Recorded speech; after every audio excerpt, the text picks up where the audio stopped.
Yan. Papunta ako ng barangay namin. Puting lupa. Naglalakad lang ako kasi malapit lang naman. Yan o ang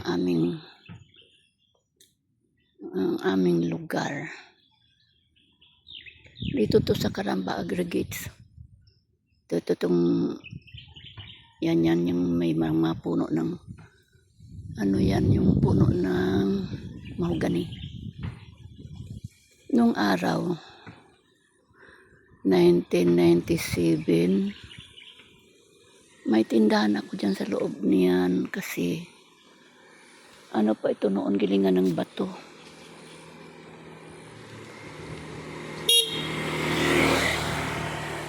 Gilingan pa ng bato, tapos meron silang malaking barracks dyan na pinagawa noon. Pero wala nang yung tinanggal na.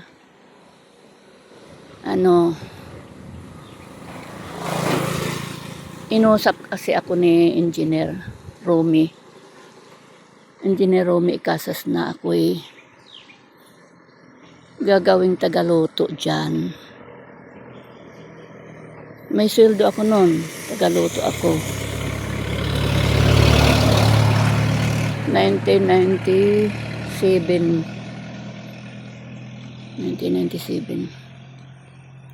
Ngayon, di pumayag naman ako. Tagaluto ako dyan. Marami silang mga tao dyan. Kasi gilingan nga ng bato yan eh. Mga trucking naghahakot dyan eh. Ngayon, pinagawa nila ako dyan ng tindahan. Yan, bahala ako kung anong ititinda ko basta pinagawa nila akong tindahan dyan. Okay naman sana yun, trabaho ko dyan. Kaya lang, hindi naman din sila nagtagal dyan. Lumipat na sila sa Davao. Ang may-ari kasi si Sir Garlon Icasas. Nasa Davao sila. Taga Davao talaga yun. Yan. Ngayon ang dyan, mga bakal na lang. Mga bakal yan. Dati ang daming bakal dyan. Ngayon wala na, hinahakot na. Hindi ko alam kung saan dinadala. Pero dati pa rin, bago magkaroon ng Icasas dito. Dating Supreme ito. Itong mga mahogani na ito, nung ako may tindahan dito, maliliit pa yan. Mabagong tanim, kinakain pa lang yan ang kambing ng araw.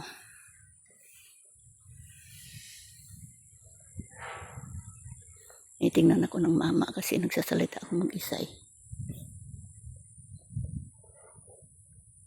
Madalang ang mga dito. Sasakyan. Pero okay naman maglakad.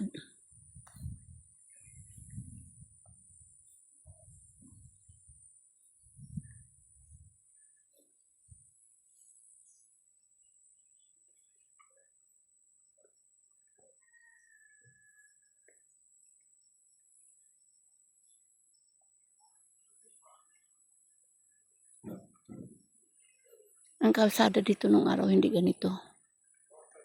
Ngayon simentado na ang kalsada. Okay na siya.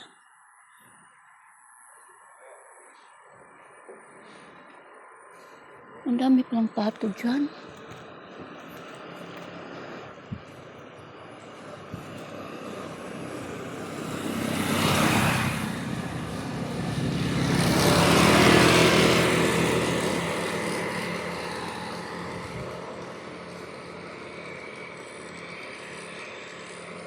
Diyan sa loob na yan, may malaking barracks dyan. Malaking dyan. Dyan ako noon. Tapos dito naman yan, opisina naman ng Ayala ito. Greenfields, Ayala. Nakapasok naman ako dito 2006. Gardening. Nakadalawang taon din ako dyan. Pakita ko sa inyo mamaya yung mga bermuda na mga tinatanim namin noong araw. Kami ang gardening dyan eh. Pero Nakadalawang taon na ako dyan kasi tinatanggal na nila yung mga mag-overage na. Natanggal na nila. Karami kong pinasok na trabaho. Nakapasok pa ako dyan sa Mamatid. Sa sabunan dyan, may sabunan dyan ang katabi nun eh. Paggawa ng mga pampers. Nakapasok ako dyan tapos hindi nagtagal. Sa Bandikas yun eh, hindi nagtagal. Nilipat nila sa San Pedro, Laguna. Doon kami nilipat. Yan yung sa sa Ayala Greenfields. Nung nilipat kami sa San Pedro, Laguna, utility naman ako doon. Siguro nakaano lang ako doon, nakawalong buwan kasi yung mister ko naman nagkaroon naman ng trabaho diyan sa Coastal. Driver kasi siya ng mga truck. All around siya, driver. Pwede rin siya magpison, loader, ganyan. Kinuha din ako doon ng tagaluto. Ni Sir, nakalimutan ko pangalan nun eh. Naalala ko lang kasi pagka kalimutan ko. Ang may-ari naman noon dyan.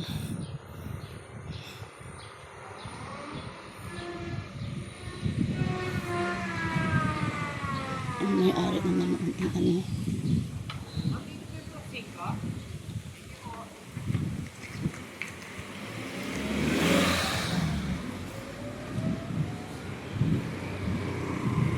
ang may-ari naman noon si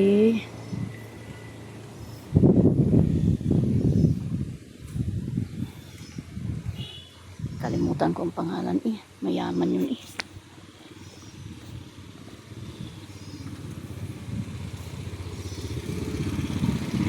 Tagaluto ako doon.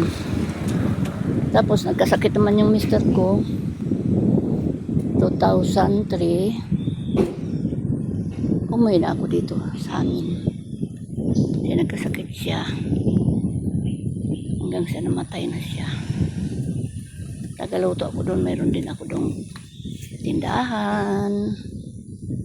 Okay naman kasi hindi naman nila pinakikilaman yung aking tinda. Basta ako tagaluto. Pinabayaan naman nila ako kung ano titinda ko. Ang kalaban ko lang doon, yung may mga tindahan din. Kasi ayaw din nila na nagtitinda ako doon kasi may tindahan din sila. Sabi ko naman, pinagtitinda naman ako doon ng nagmamay-ari. Nasa tao na yun kung saan sila gustong bumili. Ayan ang loob ng Ayala Greenfields. Yan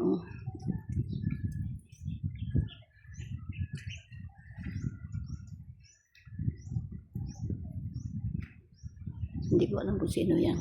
Trabaho ko yung dati dyan.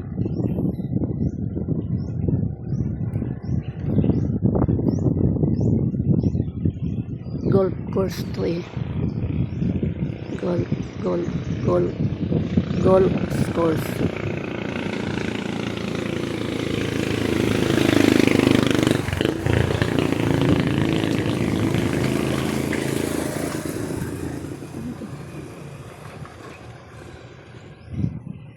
Si Rocky yata ito, hindi lang masyadong kita ang mukha.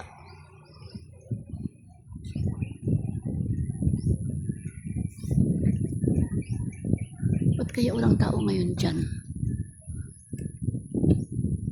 Kasi dati-rati ganito, ang dami na dyan mga player eh.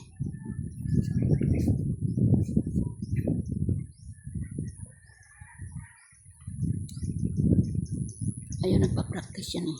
Ayan.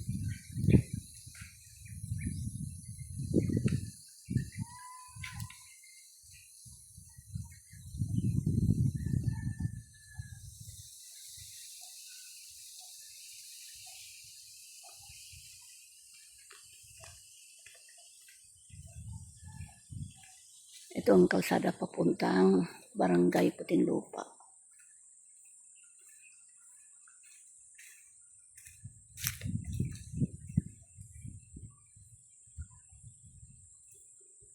Yan yung mga Bermuda dyan.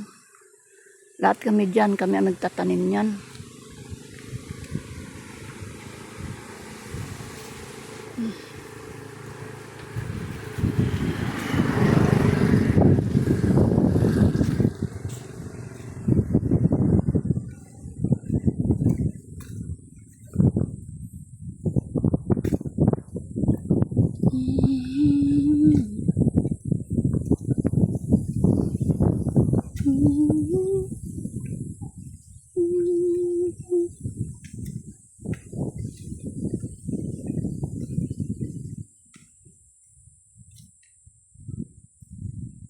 Yan, bundok na yun. Ang daming mga bahay dyan.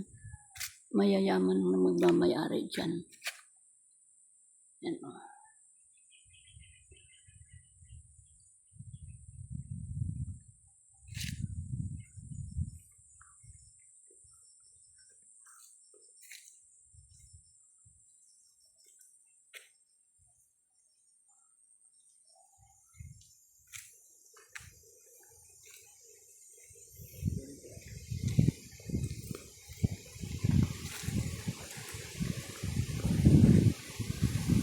Dito kitang kita. May pinsan ako dati dyan nagtatrabaho. Pero wala na nga siya ngayon dyan.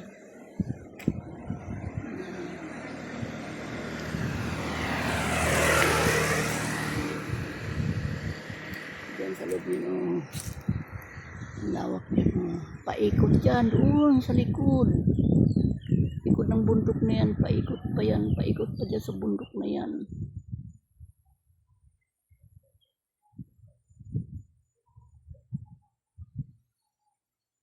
Yan, may mga bahay na yan. Greenfields din ang may-ari yan. Kaya lang, gate 2 na yan. Nasa gate 2 na sila.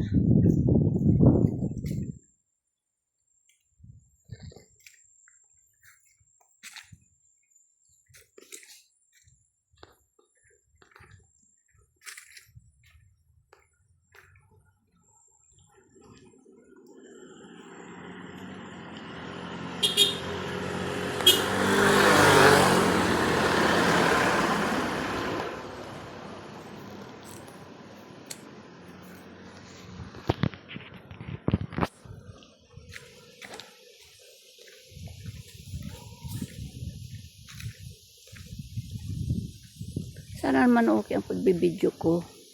Kasi kung minsan yung mga video ko noon, hindi maintindihan yung sinasabi. Yung magano, yung maganyan. Bakit kaya ganun?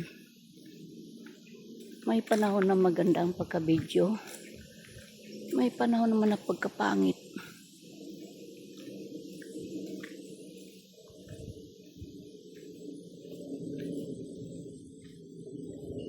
Yan ang maraming mga kahoy na, pero may mga bahay dyan noon eh. Maraming bahay noon dyan.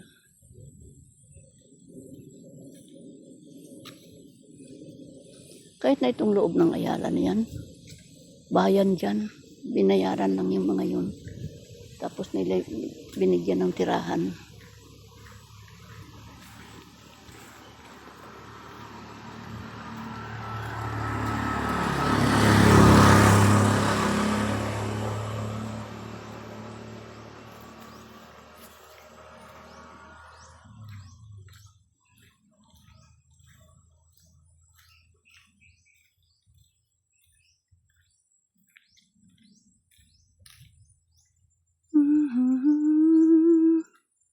Ayan, bayabas, oh.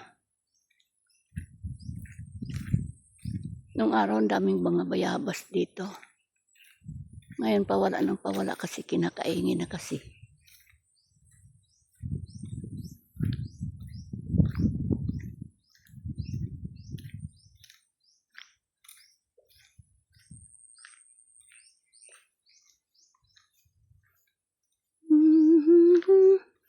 Kakunti ang mga ano ngayon, wala din katao-tao. Bakit kaya? Baka gawa ng nagbabanta na. Lindol, huwag naman po sana matuloy, Lord. Iligtas po niyo kami lahat po. Tsaka yung napanood ko kanina sa FB. na mayroong tatama dito sa ating mundo. May tatama. Ano daw October 29? Huwag naman po. Ano na lang kaya ang aming gagawin? Huwag naman po. Maraming mga kalamidad ang nangyayari.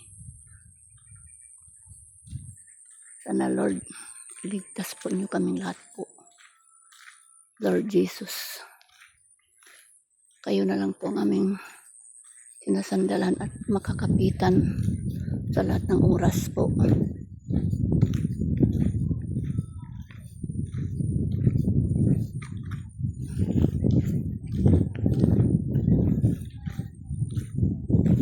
Yan malaking bahay kay Kunsing yan eh. Yung kulay puti na yan. Tapos itong sumunod sa kumari ko.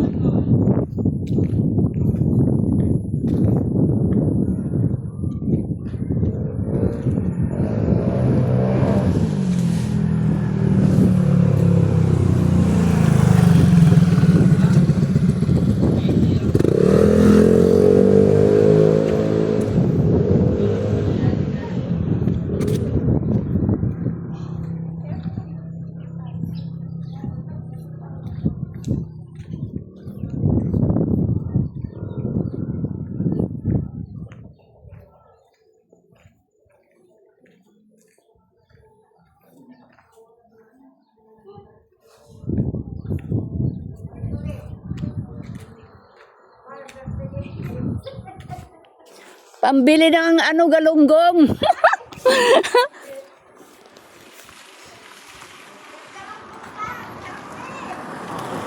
Nakaka-high blood.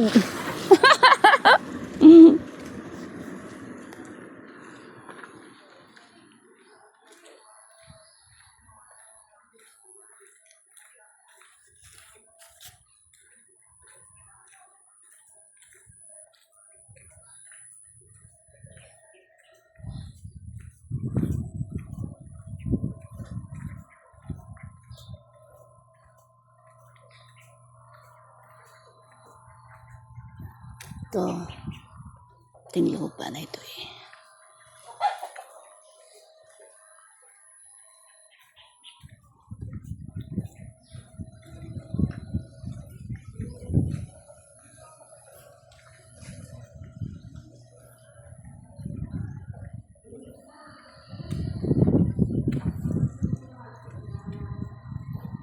Ito ang barangay Puting Lupa.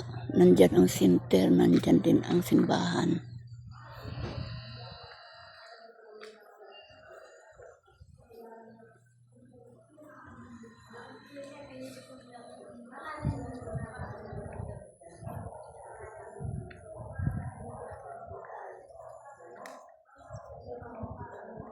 Likod pa lang, Chabiti na eh.